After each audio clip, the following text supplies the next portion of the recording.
Hey everyone, and welcome back. So today, we're going to be looking at my top 10 Nintendo Switch games of 2022. Now first of all, I would have liked to make this video a little earlier, but you know what they say, better late than never. Secondly, I want to mention I haven't had time to play each and every Switch game that came out in the past year, so this is really the ones I enjoyed the most. So you know what, if there's a game you love that you think should have been on this list, drop it in the comments down below so I can check it out. And lastly, don't forget, if you are liking the content, one of the best ways to help support the channel, hit that like button. Now, just before we get to my official top 10, I do want to start with a couple of honorable mentions. Now, both of these games are games that unfortunately I haven't had time to play enough of that I felt comfortable placing them in my list of top 10 games. However, based on what I've played so far, and also the comments from everyone out there, I'm pretty sure that had I had the time to dive fully into these games, they would have most likely earned a place in the top 10. Now, the first one of those two games is Xenoblade Chronicles 3.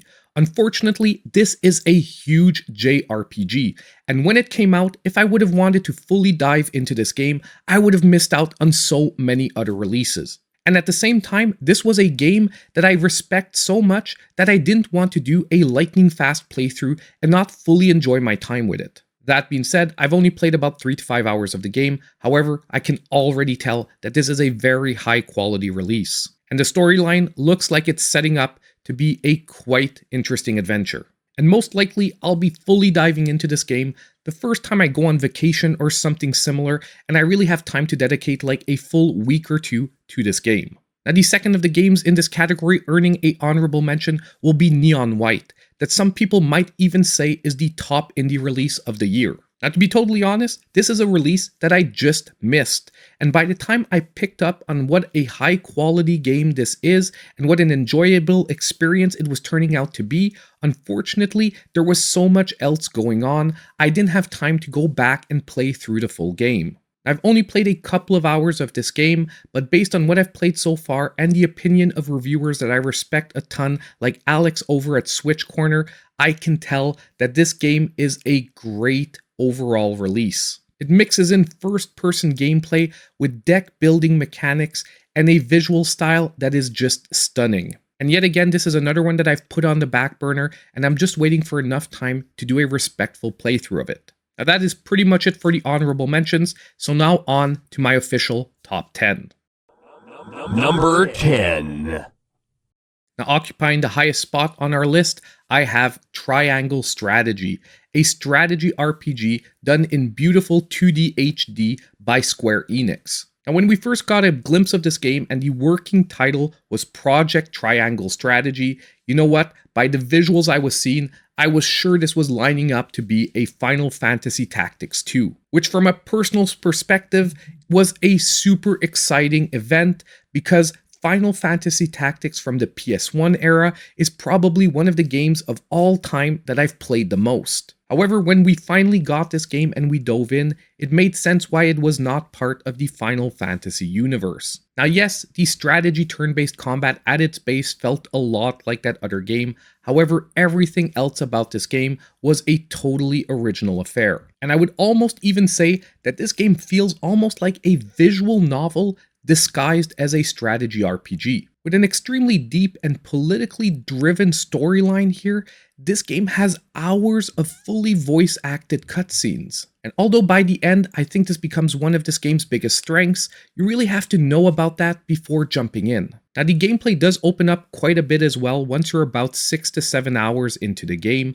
However, at first, the storyline might feel long-winded if you're just a person that wants to jump straight into the action. What was very interesting here is there's also a ton of replayability with choices throughout the gameplay that really does affect the storyline in major ways. And overall, this ended up delivering an amazing and original experience and really ended up being one of my most enjoyed games of the year. Number 9. Now, this next entry is probably going to come as a surprise to a lot of people because I find it received a very muted release, and that is 2 Point Campus. Now, this game is a management park builder, having you set up a university campus. And it is pretty much the follow-up to the previous 2 Point game, which was 2 Point Hospital, which had you do the same thing in a hospital setting.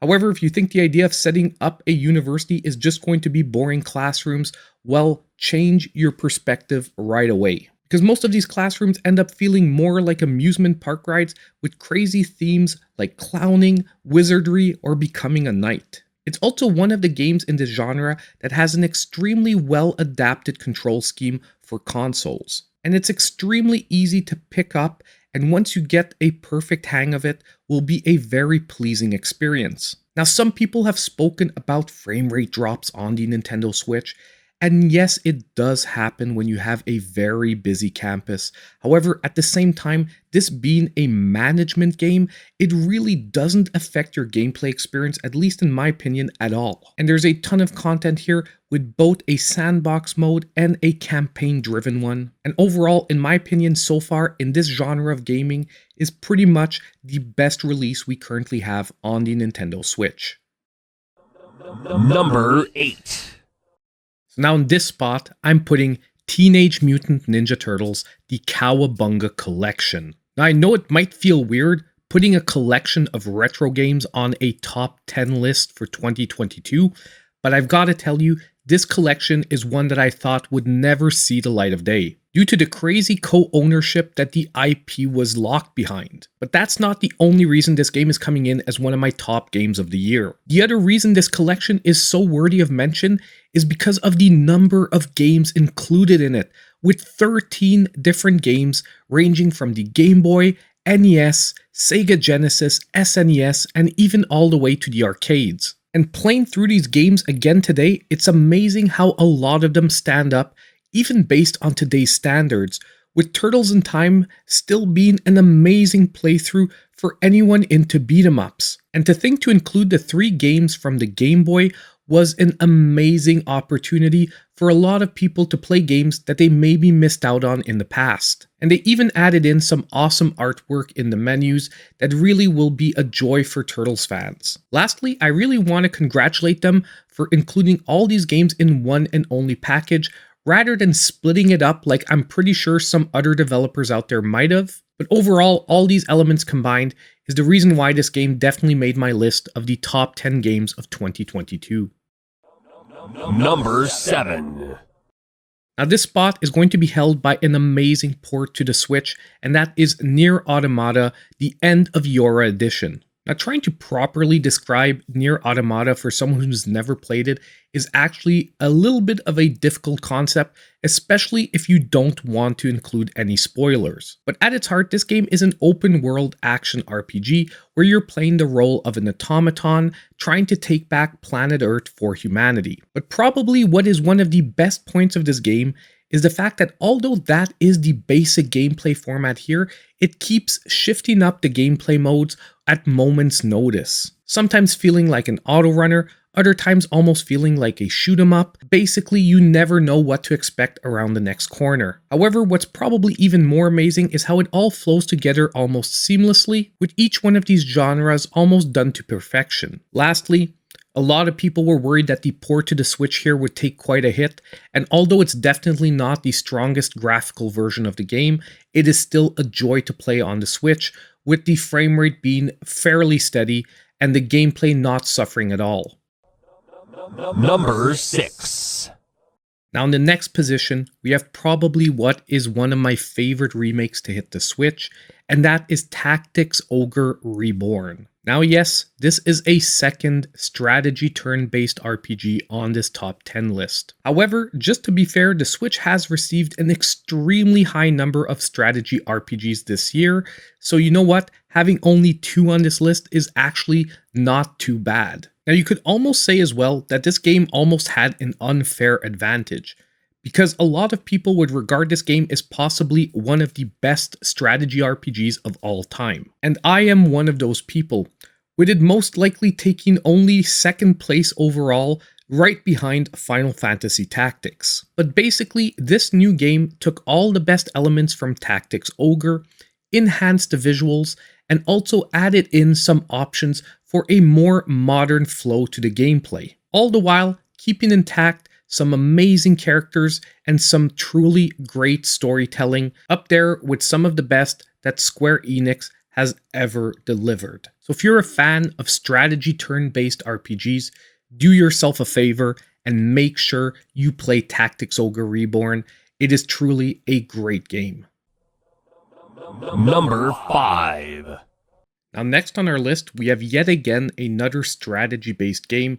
However, this time it's going to be Mario plus Rabbids Sparks of Hope. Now some people out there might actually call this game a strategy turn-based RPG. However, personally, I would rather call this one a tactical shooter with RPG elements. Somewhat along the lines of an XCOM style of gameplay, however, with much more approachable gameplay. I already loved the previous entry in the series, Mario plus Rabbids Kingdom Battle, and living up to the expectations I had for this game was going to be quite a challenge. But you know what? The team managed to deliver a second game that felt like it had the same base as the first one, yet at the same time was offering a new and fresh experience. Mixing in once again the classic Mario characters with the hilarious Rabbids, and even this time around offering some completely original characters. They also mimicked the gameplay here off of a different Mario franchise, with an overall gameplay setup that did remind me a lot of Mario Galaxy, jumping from planet to planet and world to world,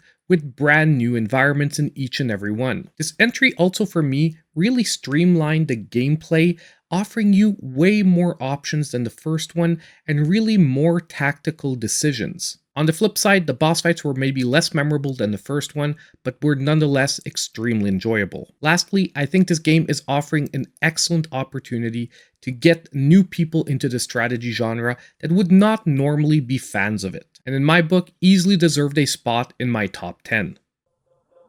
Number 4. Our next game is going to be one of the best action experiences of the year, and that is Bayonetta 3.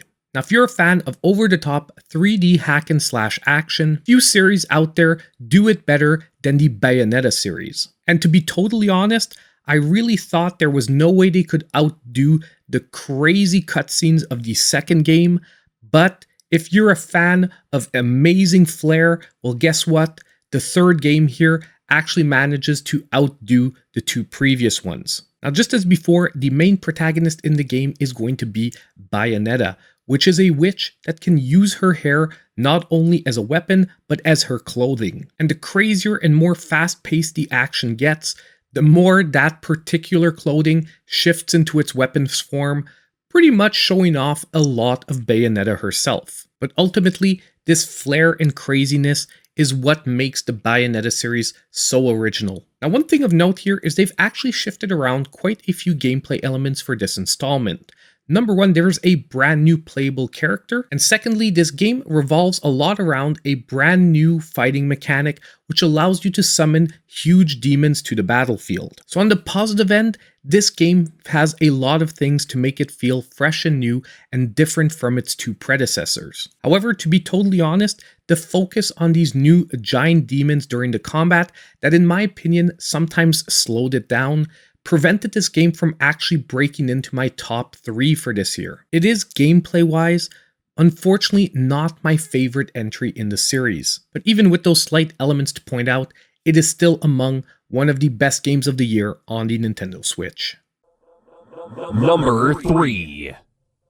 So we're now at my big 3 games of this year, and taking up this spot is going to be Kirby and the Forgotten Land. Now, Nintendo's been on somewhat of a Kirby vibe over the last year and a half, and although some of those releases have actually been lackluster, one that is definitely worthy of praise is this one. Now, when the game was first announced and they said it would be a 3D action-adventure game featuring Kirby, I was a little bit worried, because Kirby hasn't really been done in 3D since the Nintendo 64, and that one is definitely not among one of the best releases in the series. However, with this release, Nintendo definitely did justice to the little pink puffball. Now, for a 3D action platformer, it's not among one of the harder ones on the system, probably even being considered easy by a lot of gamers out there. However, Kirby has never been about difficult gaming. It's always been about amazing fun and original ideas. And that's actually what this game has a ton of. Kirby's new mouthful ability really opens up some doors for gameplay that we've never had in this series before. Being able to convert into a car for racing sections, a vending machine so that you can shoot out pop cans at your enemies, and even a bus for an almost auto runner-like section. Now, graphically, on top of it, it is probably among one of the best looking games on the Nintendo Switch, with amazing vibrant colors and totally original level designs. And it takes a very special game to be enjoyed by people of all ages, where you can hand the controller to a first-time player of a 3D action platformer and they will still have enjoyment because the game is so approachable, yet at the same time swarms with so much originality and fun that experienced gamers will have a joy of a time playing through it as well. Overall, an amazing game for this year and definitely worthy of its spot in my top 3. Number 2. Now in this spot, we have another amazingly original release for this year. It's going to be Cult of the Lamb. Now, although we've had some great first-party releases this year, I've got to say this has been a stellar year for indie games. And Cult of the Lamb is a great example of that for this year, combining a few different gaming genres into a totally original concept. Now, this game is part life farming sim, part management sim, and another part roguelite dungeon crawler. And what actually melds this all together is a crazy idea based in dark humor where you are playing as a lamb type character that has to build his own cult. And using the powers, adoration, and devotion that your followers are going to be giving to you, you're going to have to take down some old gods. Now, as you build your cult, you're going to have to do things like sacrifice some followers to gain even greater powers. You're going to have to put some in shackles to punish them for not listening to the cult rules. I mean, you're even going to have to marry some cultists to get a bigger influence over them. But what lets all these concepts actually exist and be fun is the totally adorable art style that it's done in, and the complete lack of seriousness that even makes a lot of this feel humorous. Now, when the game first released, there were a few glitches, but this developer has been working on the game constantly, and I can tell you that right now, the game is in an excellent state. And that devotion to making this game an excellent experience is also among one of the things that has placed it in the top 2 games for me this year. There's even been a couple of free DLC releases, like the special Halloween update. But basically, from the moment I picked this game up, I was in love with it. And it becomes extremely addictive extremely quickly. It was one of those games that when I started playing it, I just couldn't put it down till I was done, at least with the main campaign. And I really hope the developers keep releasing content for the game to keep the adventure going, even if it has to be in the form of paid DLC. Trust me, for this game, it's worth it. Number 1. So now the top spot for this year, and for regular followers of the channel, it's probably not going to be a surprise since it hasn't been anywhere else on this list. It is going to be TMNT Shredder's Revenge. Now yes, this list even has 2 TMNT games on it. Now if earlier I mentioned that I thought we'd never see a collection of the Retro Turtles games, what I thought we would see even less would be a brand new entry done in the beat 'em up genre. But you know what? Because of a team that you could tell was in love with the source material, they managed to release probably what is one of the best turtle beat-em-ups of all time. Number 1, it's done in amazing retro pixel art. Secondly, it has probably one of the best soundtracks ever to hit a Nintendo Switch game. I mean, I have it on CD, and I actually listen to it even when I'm not gaming. And then they even went above and beyond to make this one of the best co-op experiences we have, offering up to 6-person local and online co-op with rollback netcode, meaning there's almost no lag present. And if you heard about a glitchy or laggy online experience, that was only upon release. It was quickly patched up and the game now is extremely smooth.